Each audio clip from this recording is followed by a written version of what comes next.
Babu alqasmi lilbikri wathayibi aljadidatain, mlango wa kubaini hukumu ya kugawa haki za malazi kwa mke akiwa binti mdogo bado hajapoelewa, au thayibi mke mkuu, ambao wote ni wapya. Ndio maana yani kwa mtu kana kamuoa binti mdogo bado bikri, lakini kumbe ana mke mwingine mkubwa, au akiwa ngiri pengine kaoa ni watatu au ndio wanne, au kamoa mke mkuu, namna kugawa haki za malazi baina ya wake zake.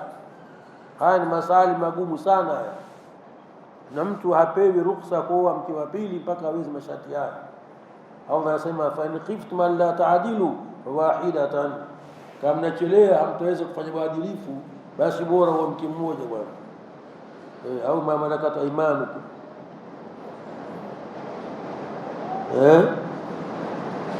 Ukiweza taabu yake, sharti yake kubwa katika uadilifu ndio masharti.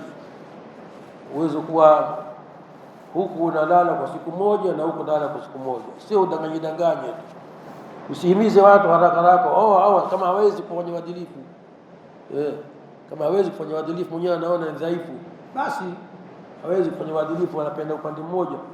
Lakini leo unakwenda kuoa mke wa pili, alafu baada ya kwingine unalala siku tatu, huko unalala siku moja, kisha waambiwe mtu hodari una wake wawili. Mimi bwana mke mmoja hanitoshi. Hakutoshi vipi sasa? Kwa hodari kujamii, unajamii sana.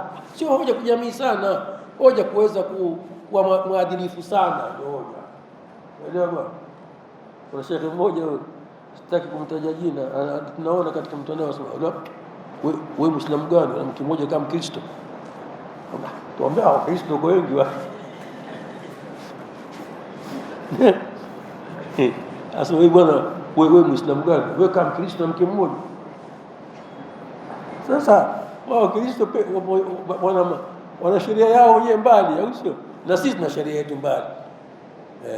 Ndio akasema fa khiftum an la ta'dilu, wapo mnachelea hamtafanya uadilifu, fawahida hiyo au ma malakat hayapo tena siku hizi, ma malakat imanu. Lakini siku hizi ni hiyo mke tu peke yake. Uadilifu tunatakiwa uadilifu, na uadilifu je katika malazi, sio uwezo kwa jamii. Hatuzungumzii swala la kujamii, tunazungumzia swala la malazi.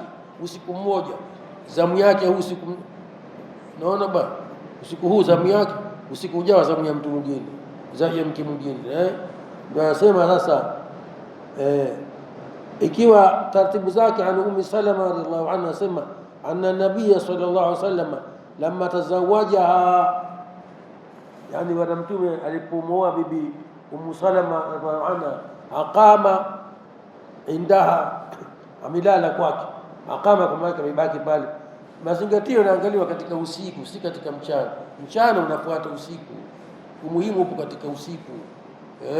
Kwa hiyo tunaanzia usiku na ule mchana tunamaliza, unakwenda katika nyumba nyingine.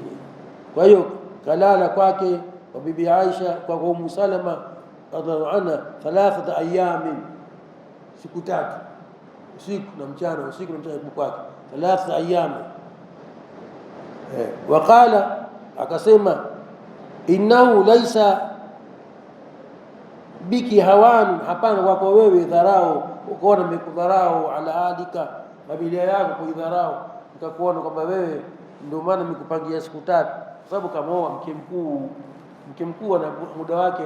Unapomoa akawa ndio kaolewa, sasa una mume na lala kwake siku 3, alafu ndio unagawa zile siku kwa utaratibu waliobaki. Sasa akamwambia sijakuona mimi nimefanya hivi nimekudharau. Ndio sheria ya Mwenyezi Mungu kwamba tulipoambiwa sisi ukiwa mke mkuu kwanza, kwa vile ni mgeni, ndio kasema jarida huko baadhi ni mgeni, mume analala kwa mkeo siku 3, sawa. Alafu ndio na apate kwa kumpa uwezo wa kukuzoea kwa mume wako, sababu ndio mara ya kwanza. Akamwambia usidhani kwamba mimi nakudharau au vipi, fa inshiti, ukipenda nikai zaidi hivyo, sabatu, mtalala mimi siku 7, lakini baadaye wa in sabatu laki, nikiwa nimekupa haki ya, maana si haki yako siku 7, Kwa hiyo na wengine sab'atu nisai, wale wake zangu wengine nao nitalala kwao vile vile siku 7 kama ilivyo, ili kufanya uadilifu baina yao. Kuna sheria zimetajwa bwana ambazo niliziandika, usisahau. Mwanamke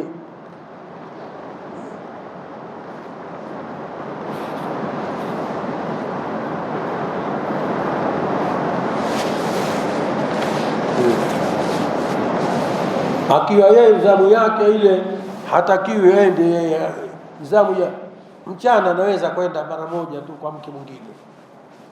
Zamu yake kulala kwa mke huyu mchana sasa kwa iko free, anaweza kwenda kwa mke mwingine mara moja kwa dharura, na asirefushe akienda kwa kuangalia bibi. Bwana Mtume akiwatembelea wote kuangalia bibi, jamani hapa mmelala salama, haya kisha huyo anarudi, unaona. Au kama ndio zamu yake pale anabakia pale pale. Lakini usiku haifai kabisa. Uonekane wewe zamu ya hapa nyumba hii ukaonekana nyumba ya Segerea tena. Segerea yaache zamu ya watu kwa zamu ya Kariakoo hapa.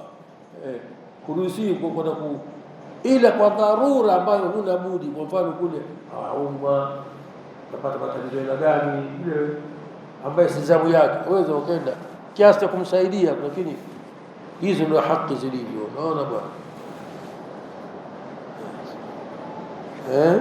Sasa akasema katika hadithi nyingine ambayo ni 3344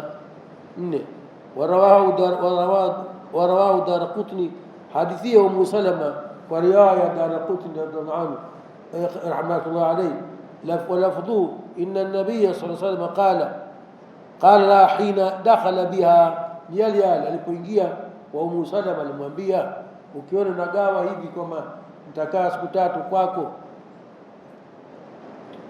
laisa biki alayya ala ahliki hawan, hapana kwako wewe kwa familia yako kama kuna dharau, sikudharau mimi. Hiyo ndio sheria yake Allah subhanahu wa ta'ala, unaona.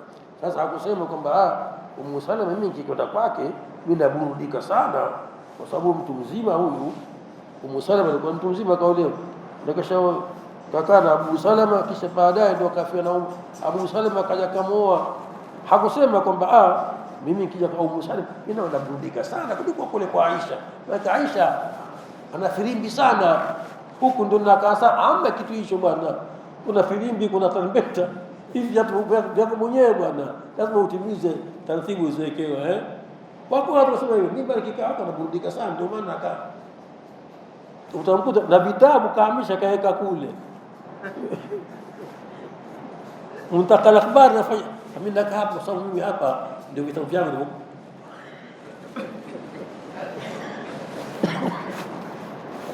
Gawa vitabu jamani, kuna Muntakal akhbar mbili, moja taeka huko, moja kule bwana. Usitumie ujanja.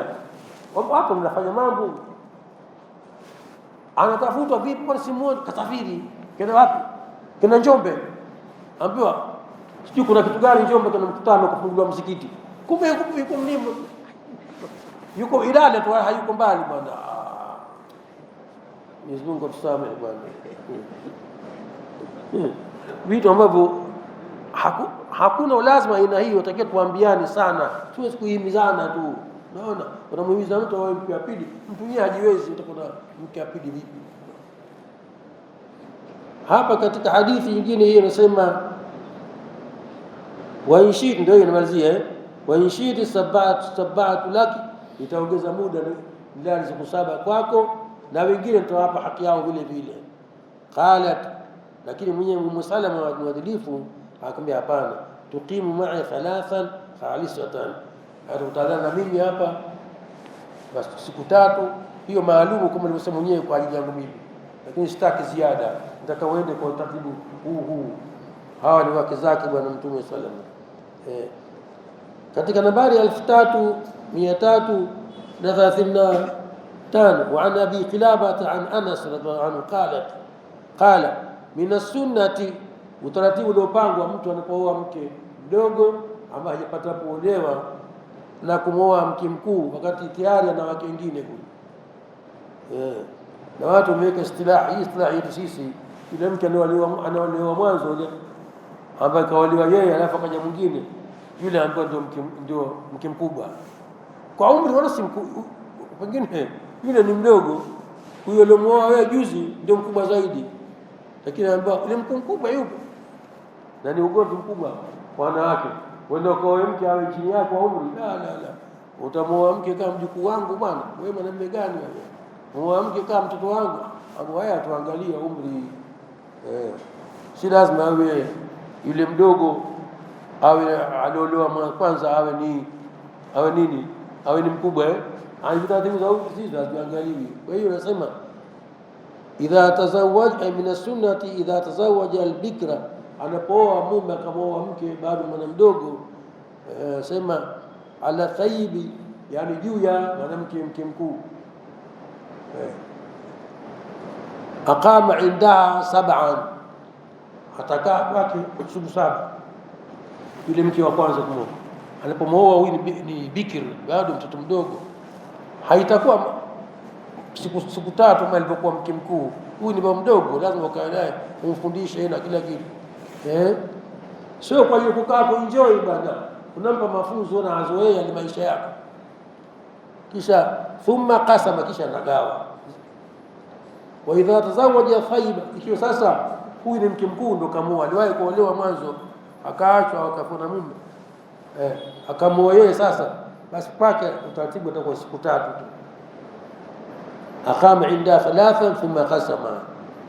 Qala Abu Khilaba ni mmoja katika tabi'in wanapokea hadithi, walau shi'tu la qultu inna Anas rafa'ahu, yani ilivyo hapa naelekea ni Anas aliposema min as-sunnah, tayari hadithi kwa marfu', kwa hata mustalah mnakumbuka akisema sahaba min as-sunnah, inabu hadithi hiyo marfu', si mawqufu, si maneno yake sahaba. Haya maneno bwana Mtume sallallahu alaihi wasallam alisema min as-sunnah. Tumezungumzia katika nukhbatul fikr. Tumalizie hadithi nambari hizi mbili, nambari 3326, hadithi mbili zubaki. Wa an Anas qala sami'tu Rasulullah sallallahu alaihi wasallam yaqul lilbikri 7 ayyam, mwenye haki katika malazi bikri, yani binti mdogo ambaye ni mara kwanza wewe unakwenda kumwoa, hajapata kuolewa na mume kabla, na kumbe huko wewe una mke mwingine, basi utalala kwa binti siku ngapi? Siku 7. Walithayib, ikiwa mke huyo mke mpya huyo kaolewa, kumbe ni mke mkuu, aliwahi kuolewa na mume akafiwa au akaachwa, basi yasema 3, siku 3. Thumma yaudu ila nisaa, kisha mrejea kwa wake zake, anagawa siku kwa utaratibu ngoje. Tumalizia hapa, nasema wa an Anas, yeye Anas bin Malik radhiyallahu anhu qala lama akhadha an-nabiy sallallahu alayhi wasallam Safia, alimchukua Safia, alipomwoa Safia kwa vile huyu alikuwa tayari na mume, silikuwa katika Wayahudi wa Khaibar, alikuwa na mume sasa, kwa hiyo ni mke mkuu, kalala kwake bwana Mtume.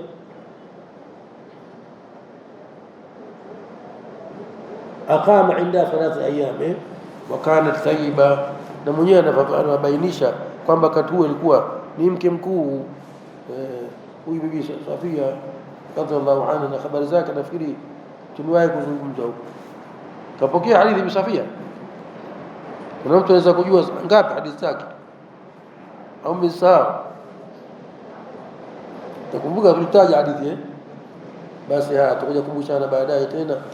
Aqulu qawli hadha wa astaghfirullah li wa lakum wa sallallahu ala Muhammad wa alihi wa sahbihi wallahu a'lam.